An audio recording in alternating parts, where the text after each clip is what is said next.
दोस्तों स्वागत है आप सभी का एक बार फिर से बिहार समाचार में। आज की इस वीडियो में हम आपको छोटी बड़ी सभी महत्वपूर्ण खबरों को बताएंगे। तो आगे बढ़ने से पहले आप सभी से अनुरोध है कि आप इस वीडियो को एक लाइक जरूर कर दें। साथ ही आपके मन में अगर कोई भी सवाल हो तो आप हमें नीचे कमेंट बॉक्स में जरूर पूछे।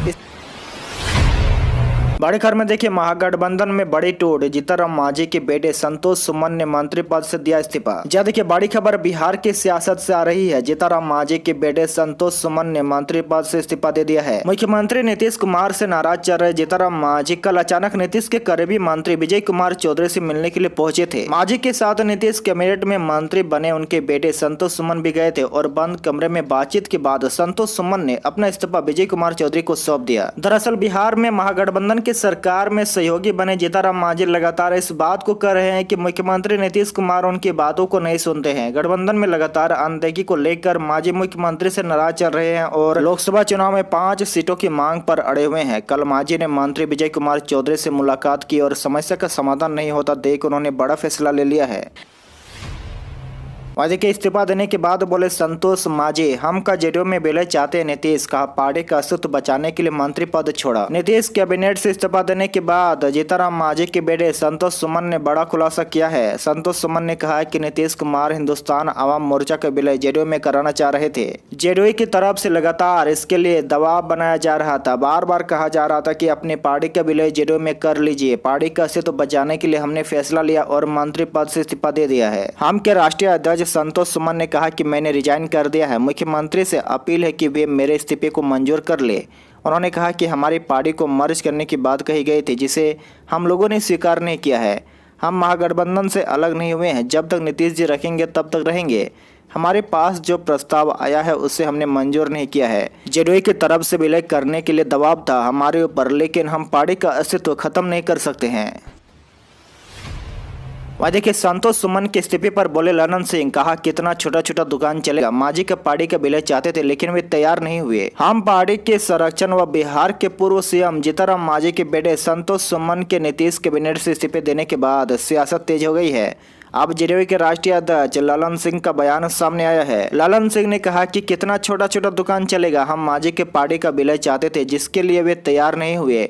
मंत्री संतोष सुमन ने अपने पद से इस्तीफा दे दिया है। संतोष सुमन के इस्तीफे को मुख्यमंत्री नीतीश कुमार ने मंजूर भी कर लिया है। इस्तीफे के बाद संतोष मांझी ने कहा था कि नीतीश कुमार हम का जेडीयू में विलय करने का दबाव बना रहे थे, जबकि जेडीयू का कहना है कि मांझी जैसे लोग आते जाते रहते हैं, इससे कोई फर्क नहीं पड़ने वाला है। संतोष सुमन के इस्तीफे पर बीजेपी ने कहा कि मुख्यमंत्री नीतीश कुमार अपने अहंकार में किसी का सम्मान नहीं करते हैं। वह देखिए, जेडीयू के राष्ट्रीय अध्यक्ष ललन सिंह ने पटना में मीडिया से बातचीत कर रहे थे। इसी दौरान उन्होंने कहा कि संतोष मांझी ने त्याग पत्र दिया है जिसे मुख्यमंत्री ने स्वीकार भी कर लिया है।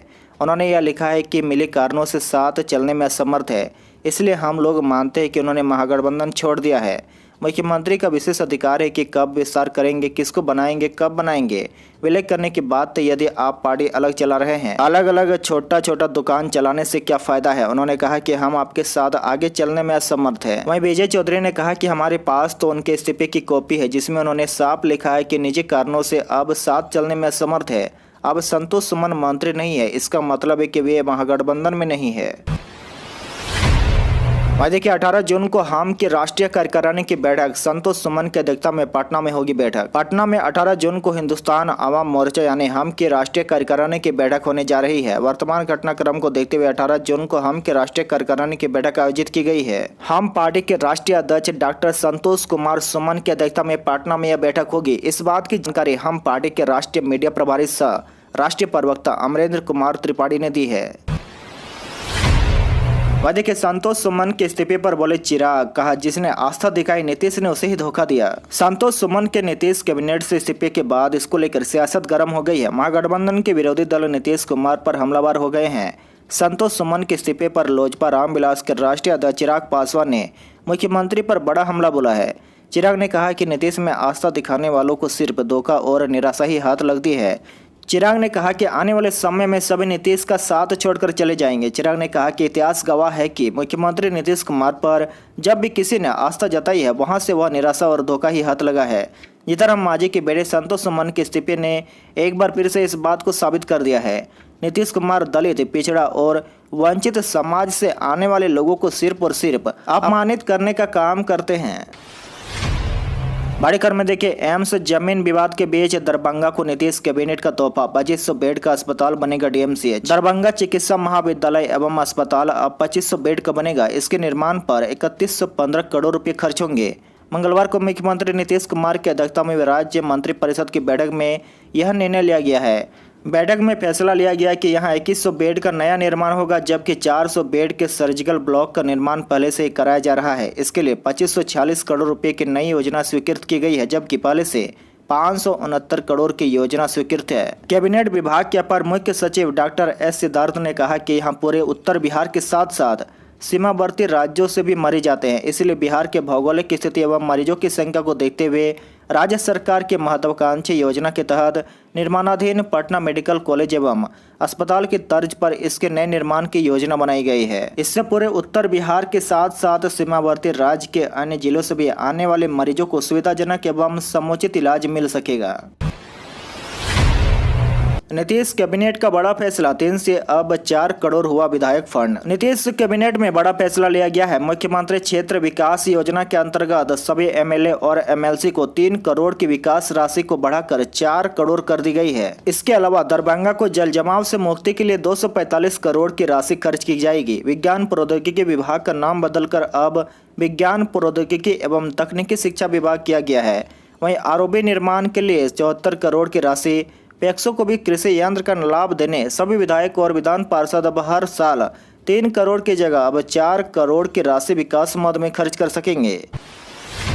बड़ी खबर में देखिए, बिहार के हर पंचायत में होगा बैंक शाखा, बैंकों के साथ हुआ करार। बिहार में पंचायती राज संस्थानों के बेहतर वित्तीय प्रबंधन के लिए एक पंचायत एक बैंक खाता योजना लागू की जाएगी। पंचायती राज विभाग इसे जल्द पूरा करने के लिए जोरों शोरों से लगा हुआ है, जिसके लिए बैंक भी तय हो गए हैं और उनकी सूचना भी शीघ्र ही सभी पंचायतों को भेजी जाएगी कि ग्राम पंचायत जिन बैंकों में से किसी एक में अपना बैंक खाता खोल सकते हैं या पहले से है तो रख सकते हैं। पंचायतों को एक को छोड़कर शेष बैंक खातों को बंद करना होगा। पंचायती राज मंत्री मुरारी गौतम ने जानकारी दी है कि वित्तीय अनुशासन सख्ती से लागू करने और बिहार सरकार के विकास कार्यों को तेज गति से पूर्ण करने के लिहाज से एक पंचायत एक बैंक खाता की अवधारणा कारगर साबित होगी। इस योजना के लागू होने के बाद राज्य के सभी 8057 पंचायतों के पास इतने ही बैंक खाते होंगे, जिससे एक ही खाते में पंचायतों को तमाम योजनाओं की राशि से सरकार से मिलेगी और पंचायत इसी खाते से राशि खर्च भी कर सकेगी। बड़ी खबर में देखिए, बिहार में घुसते ही रुक गया मानसून, सीमांचल और उत्तर में बारिश, पटना और दक्षिण में लू। बिहार पहुंचने के बाद ही मानसून स्थिर हो गया है। अगले कुछ दिनों तक इसके बढ़ने के आसार नहीं है। उत्तर बिहार में कई जगहों पर प्री मानसून की बारिश होगी। राजधानी पटना सहित दक्षिण बिहार में अगले कुछ दिनों तक लू चलने की संभावना है। वहीं देखिए, पिछले 24 घंटे में अररिया, कटिहार, पूर्णिया और किशनगंज जिले के 13 जगहों पर बारिश हुई है। किशनगंज जिले में मानसून के आगमन के बाद ही सोमवार की देर रात और मंगलवार की सुबह जमकर बारिश हुई। दिन भर धूप छांव की स्थिति रही। तापमान में भी गिरावट आई है। मौसम विभाग ने अगले 24 घंटे के लिए अलर्ट जारी कर दिया है, जिसमें कहा है कि किशनगंज, अररिया, पूर्णिया, सुपौल व कटिहार जिले में मेघ गर्जन के साथ कुछ स्थानों पर हल्की से मध्यम स्तर की वर्षा होने की संभावना है। मौजूदा उष्ण लहर की स्थिति दक्षिणी मध्य और दक्षिणी पश्चिम क्षेत्रों में जारी रहने की प्रबल संभावना है। दक्षिण मध्य व दक्षिण पश्चिम भागों में रात के समय में सामान्य से अधिक तापमान 28 से 23 डिग्री रहने की संभावना है। बड़ी खबर में देखिए, नीट का रिजल्ट हुआ जारी, प्रबंधन और बोरा वरुण ने किया टॉप। जी हाँ, नीट का रिजल्ट NEET.NTA.NIC.in पर जारी कर दिया गया है। इस बार नीट में 2 स्टूडेंट ने टॉप किया है। तमिलनाडु के प्रबंधन जे और आंध्र प्रदेश के बोरा वरुण चक्रवर्ती ने 720 में से 720 अंक हासिल कर ऑल इंडिया रैंक 1 हासिल की है। दोनों के 99.99 परसेंटाइल मार्क्स आए हैं। नीट में इस वर्ष 56.21% विद्यार्थी पास हुए हैं। सामान्य श्रेणी के उम्मीदवारों के लिए नीट कटऑफ 2023 से ऊपर गई है। नीट यूजी की कटऑफ इस बार 720 137 तक गई है, जबकि पिछले बार यह 715 117 थी। अब नीट का परिणाम आने के बाद काउंसलिंग की प्रक्रिया शुरू होगी। नीट काउंसलिंग 2023 की सूचना आधिकारिक वेबसाइट mcc.nic.in पर जारी की जाती है। एनटीए ने 7 मई को भारत के 499 शहरों और दूसरे देशों के 14 शहरों में स्थित 4097 केंद्रों पर राष्ट्रीय पात्रता सह प्रवेश परीक्षा आयोजित की थी। बिहार के इंजीनियरिंग कॉलेजों में 1/3 सीटें महिलाओं के लिए आरक्षित। बिहार के मुख्यमंत्री नीतीश कुमार ने कहा कि इंजीनियरिंग कॉलेजों की 1/3 सीटें महिलाओं के लिए आरक्षित की गई है। इनकी जगह दूसरों को प्रवेश नहीं मिलेगा। महिलाओं के लिए आरक्षित सीटें खाली रही तो उस सीट पर सिर्फ महिलाओं को ही प्रवेश दिया जाएगा। सोमवार की शाम मुख्यमंत्री ने विज्ञान एवं प्रौद्योगिकी विभाग के 415 नवनियुक्त सहायक प्रधानाध्यापक और वक्ता की नियुक्ति पत्र बांटा और आगे कहा कि कुछ महीनों में और नियुक्ति होगी। मुख्यमंत्री ने कहा कि हम चाहते हैं कि विज्ञान एवं प्रौद्योगिकी विभाग का नाम बदले। अब विज्ञान प्रौद्योगिकी एक तकनीकी शिक्षा का विभाग होना चाहिए। उन्होंने कहा कि बहुत ही जल्द कैबिनेट में प्रस्ताव लाकर नाम बदलेंगे। बड़ी खबर में देखिए, बिहार में स्मार्ट मीटर नहीं लगवाने वालों का काटा जाएगा कनेक्शन। राज्य में स्मार्ट मीटर को लेकर उपभोक्ताओं में अब भी अधिक बिजली खपत की धारणा बनी हुई है। इसको लेकर उपभोक्ता मीटर लगाने का विरोध कर रहे हैं। शहर के अलग अलग इलाके कदमकुआ, पटना सिटी, गुलजारबाग, दानापुर, खगोल, कंकड़बाग 2 में रोज स्मार्ट मीटर लगाने को लेकर कुछ उपभोक्ता विरोध जता रहे हैं।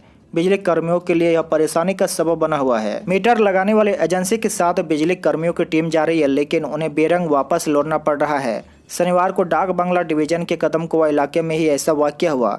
यहाँ कई उपभोक्ताओं ने मीटर लगाने से साफ इनकार कर दिया। बिजली कर्मी उपभोक्ताओं के इस रवैये से परेशान होकर निर्णय लिए हैं कि ऐसे उपभोक्ताओं के घर की बिजली काटी जाएगी। हर उपभोक्ताओं के लिए स्मार्ट मीटर लगाना अनिवार्य किया गया है। शहर में 6.5 लाख बिजली उपभोक्ता है। इनमें 4.5 लाख उपभोक्ताओं के घरों में स्मार्ट मीटर लग गए हैं। 2 लाख के घरों में मीटर लगना भी बाकी है। इस साल के अंत तक यह कार्य पूर्ण कर लिया जाएगा। बिहार के पूर्णिया में बनेगा राज्य का चौथा एयरपोर्ट। देश के हवाई नेटवर्क से सीमांचल को जोड़ने का रास्ता साफ हो गया है। इसके लिए पूर्णिया में राज्य का चौथे एयरपोर्ट का निर्माण होगा। पूर्णिया में नागरिक विमान सेवा शुरू करने के लिए एयरपोर्ट अथॉरिटी ऑफ इंडिया और बिहार सरकार के बीच समझौता ज्ञापन पर हस्ताक्षर हुआ है।